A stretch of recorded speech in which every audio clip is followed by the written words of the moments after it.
There have been sports fashion icons in the past that classic style or way out there look like Dennis Rodman after the romp in the sheets with Madonna. There are people in all aspects of sports making either the best dressed list or what the hell is that list.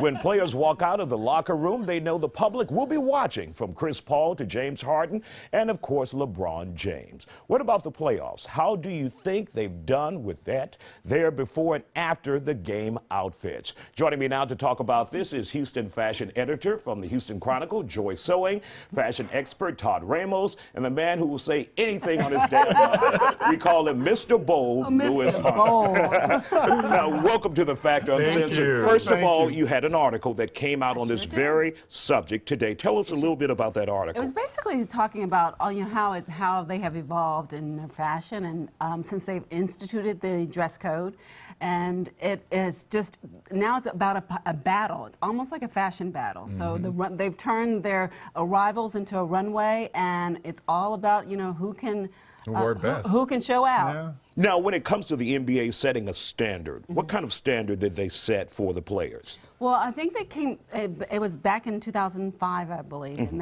they said basically, no more gold chains, pull up the pants, and no more like jerseys and all that kind of stuff. So and they cleaned it up. They cleaned it up and dusted them off, and everybody decided to embrace it. It took a little while, but they had some controversy with that, though. Yeah. Oh, absolutely. I can imagine if they say no gold chains, Sure. it kind of comes across as a little racist. Yes. Exactly. You hit it on the nail. Yeah. Exactly. But you know what? But what has happened is that they really have stepped it up, and now even the NBA has a style award that they give every year. But they've almost taken this from like a runway in Paris. Yes. Things that the average person would see knowing they'd never wear.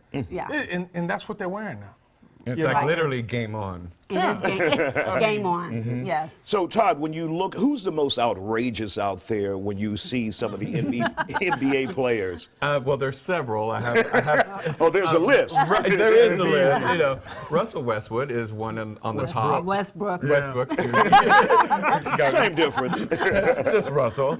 Is very fashion forward. That's what we're calling it.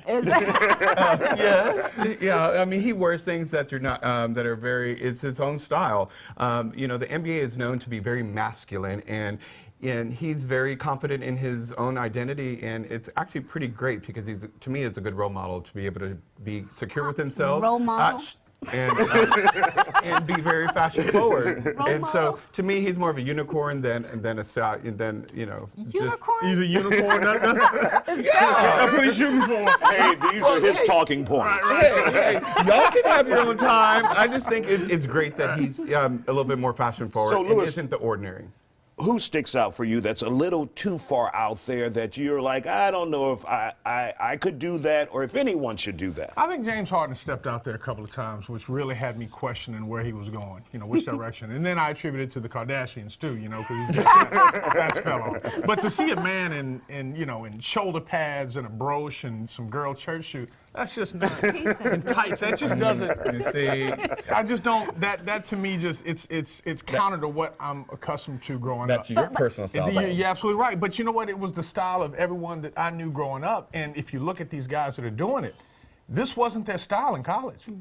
These aren't guys that were doing this, 5 years ago, 10 years ago. These are guys who got to the league, and obviously, they made a bunch of money, and now they're going, they're being exposed to different things. Joy, do they get exotic when they get that money in their pockets and then they get to the league and they know it's almost a fashion show walking out of the locker room? I think some of them really do, but then you have somebody like Chris Paul, he has more of a conservative spin, but he also brings it in terms of his fashion style. Actually, I agree. Chris Paul is Chris pretty Paul amazing. To me is Who was the guy that wore a purse? They all have one now. It's called a man bag. Okay, you see. He's doing too much. It's okay. I mean, look, and let me tell you, those bags are all, Louis Vuitton. I mean, very high-end bags. Yeah. So, who was the guy that bought the $25,000 shirt? That would be P.J. Tucker. Okay. Yes. So who would you see as, and let's go through the list, who's the best dressed from your opinion? I would say Chris Paul. Chris Paul. I he's on my list, too. Yeah. Okay. I'd say LeBron is the best dressed. for my taste. He was on my top 5 too. Yeah. So, Joy, for those who are looking for your article and they can get it online and in the newspaper, what can they expect to see in that article? I think the article gives a little history, some context about where we've been, where we've come in terms of the NBA fashion. It also talks about just the whole that the competition is not just on the court; it's on the runway in a way. So.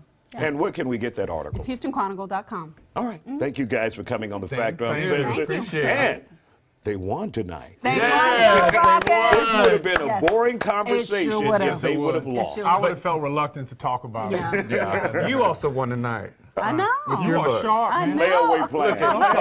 You match with the set. Thank you guys for coming on the you. Fact. Always good to have All right. you.